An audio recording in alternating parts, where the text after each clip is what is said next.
Can you give me your name and occupation or work title? My name is Josh Edwards, JOSH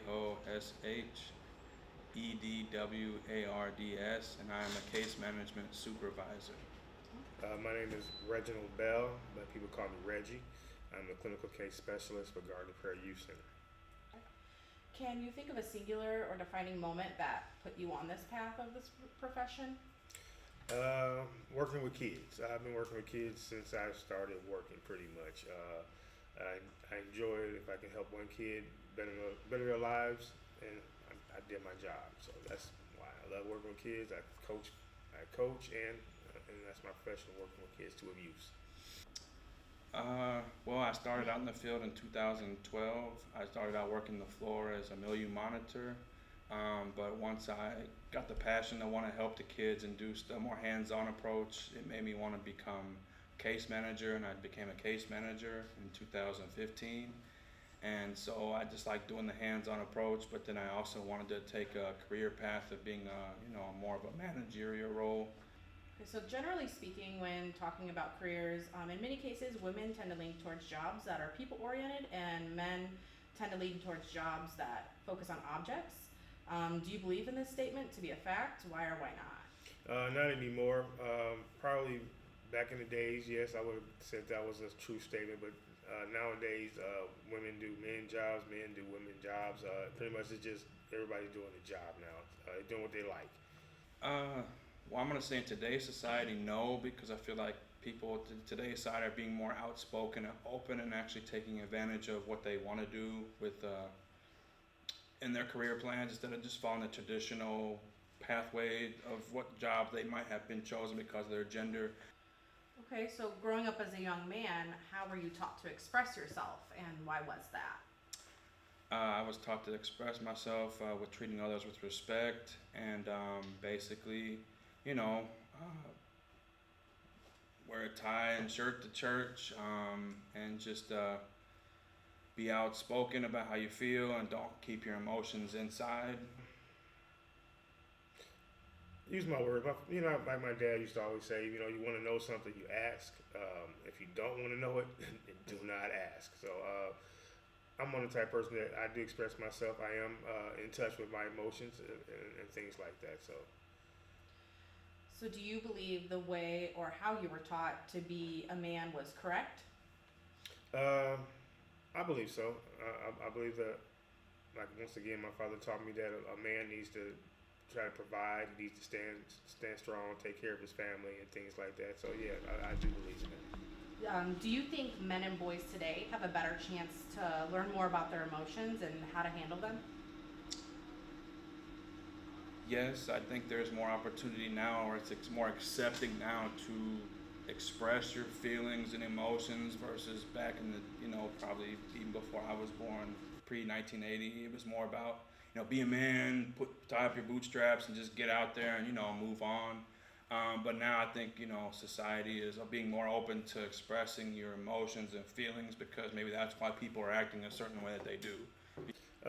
Yes, because nowadays you're hearing more about mental illness and seeing therapists and things like that. You didn't really hear that when I was growing up, or it wasn't that common. But nowadays it's just more support on that factor. So, how important is it to treat every single interaction you might have as a case by case scenario? Mm. I mean, it's important because everybody, every situation is different. So you just can't go in with the mindset that every situation is gonna be handled the same. So you have to think about it, rationalize about it, and come into the situation with the best way of trying to get it done or get it handled.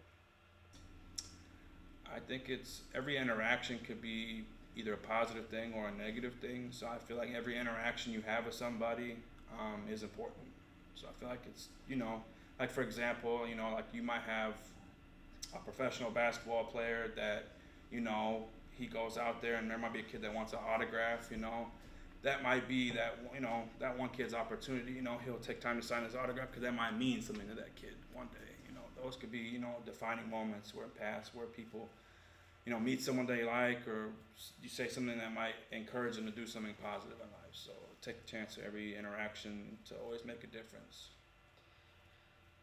So, what might have been some of your early struggles when you were entering this field, and why?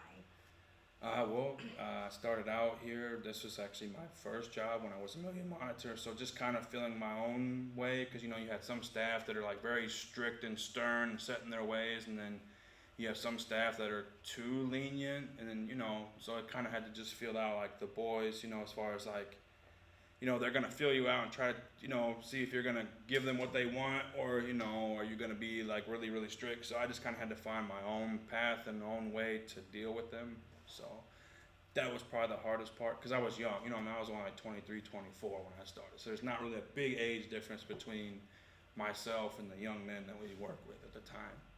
So I had to differentiate that. Okay.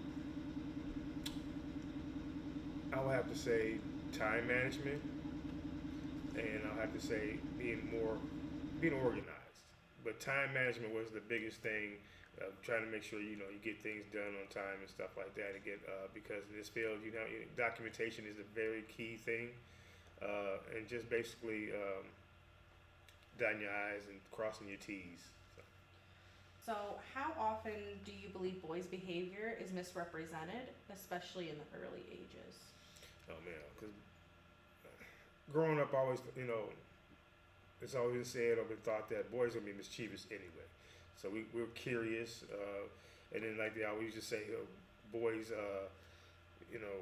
we grow. Let me say that. Let me change that. Girls, mature faster than boys, so it's always been skewed that way. So I feel like people that get boys that we're gonna make mistakes, we're gonna do some things wrong, but hopefully we get the gist of right from wrong. So. And finally, how important is it to listen to the problems of a client, and why? I think it's very important to listen to the problems of a client, because, like I said, when you go back to that first interaction, if they're not feeling like they're being heard, or they can't get out what's on their mind, then basically they could either keep that pocketed up, and then they could explode on somebody. All they maybe just need is just someone to listen to them. So I feel like if you just listen to them, makes them feel like they're important, and that you're worth their time. They're worth your time. Some great answers. Thank you for taking the time today to answer them. All right, you're welcome. Okay. And finally, how important is it to listen to the problems of a client? Oh, that's key. That's key. I mean, when you're listening to a client, they might tell you a problem, but actually it might be an even deeper problem that they're acting out at that particular time. So active listening, is a very good key, tool to use in this field. So yeah, listening is a very big tool. That's all I've got today. I appreciate you coming and answering these questions. No problem.